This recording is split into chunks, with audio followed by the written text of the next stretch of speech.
Alright guys, how y'all doing? Welcome to a new segment here on the Grapple Talk. I'm Lane.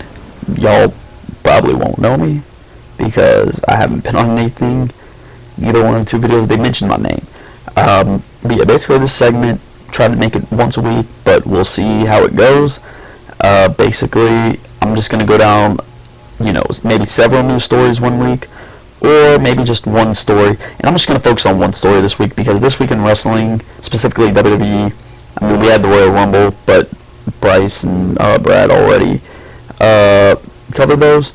So I'm just going to talk about something that happened after. So for all of you that watched Monday Night Raw and heard about it after Tuesday and Wednesday, it's been reported and confirmed that Seth Rollins has tore his MCL, the same MCL that he tore back in November 2015, and immediately the reaction is heartbreaking.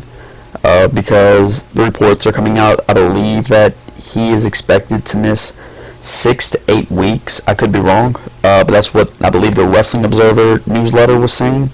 That's heartbreaking, man. For this guy, one of their best workers, arguably their best worker, to miss the Royal Rumble and WrestleMania for the second straight year, that's hard, man. I know that's gotta be hard. And I've injured my MCL. I sprained it my senior year playing football, and it's a really hard injury to come back from. Just spraining it, tearing it, I can only imagine it's got to be 10 times worse, especially if you do it twice.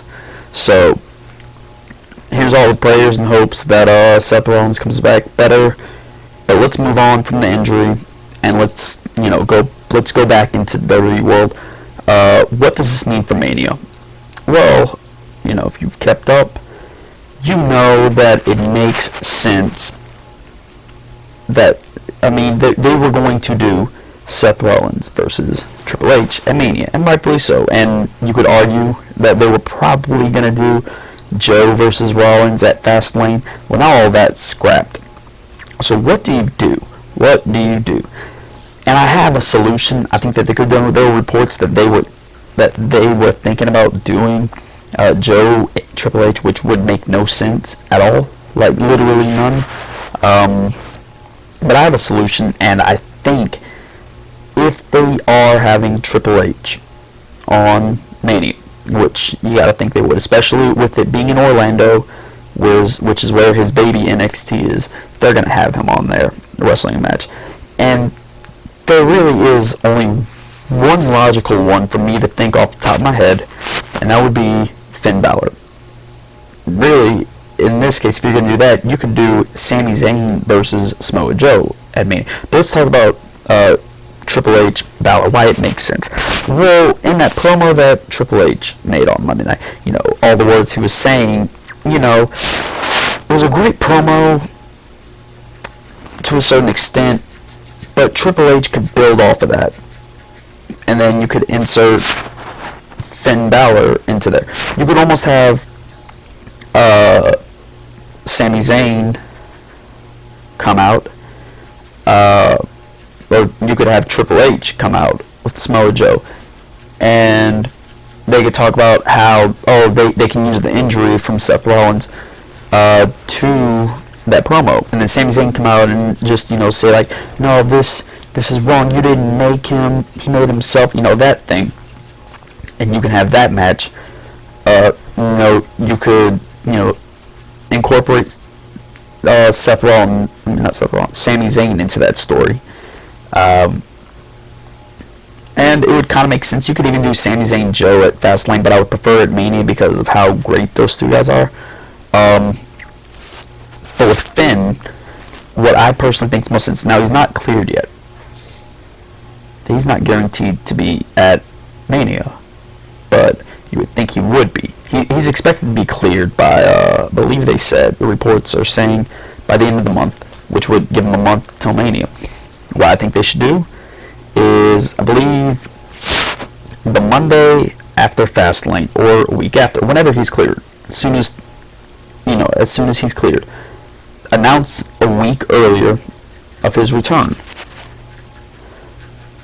And you could have him come out and not even say a word. Triple H comes out and attacks him, or Samoa Joe comes out and attacks him.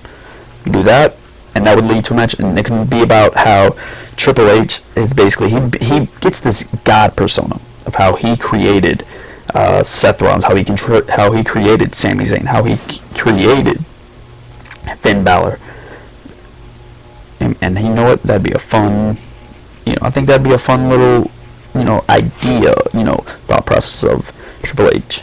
That's one way you could go about it, or you could go Triple H coming out every week and just building off that promo I mentioned earlier that he had on Monday night, just building off and just building this guy persona, this big head, and then Finn Balor comes out and just says, no, you didn't create us, and you go from there, and then you have that match at Mania. That's just, it makes the most sense, I think, from perspective. I don't think I'm the only one that agrees on this either. Steven Larson of Going in Raw, they pitched the same exact idea. I just watched their video of the dirt sheet, which y'all should definitely go check out if you haven't. They're two awesome dudes and know exactly what they're talking about. But that's a concept I think would be really interesting, and it would make the most sense. And plus, me personally, I would enjoy watching a Balor versus Triple H match at Mania more than a Rollins Triple H. And I know that sounds weird to say, but that match of Balor Triple H almost reminds me of the WrestleMania 30 matchup between Daniel Bryan and Triple H. Maybe just because of Balor's size, I'm not sure, but I think that that's a match that they should do. And so, to cap off this video, I just want to wish, Seth, if he's watching this video, I hope that he does better, and I hope that, WWE gets in the right track, getting, a good story together for what's shaping up to be a pretty good card for Mania. Alright, well, thank you guys for watching this. Like, share, subscribe. We're trying to build this channel, trying to bring it to awesome places, and we're doing this all for you guys. So, like I said, stay tuned, and we'll be back with you, I believe, on Tuesday. Maybe sooner, maybe later. We'll see. Alright, thank you guys. Y'all have a good one.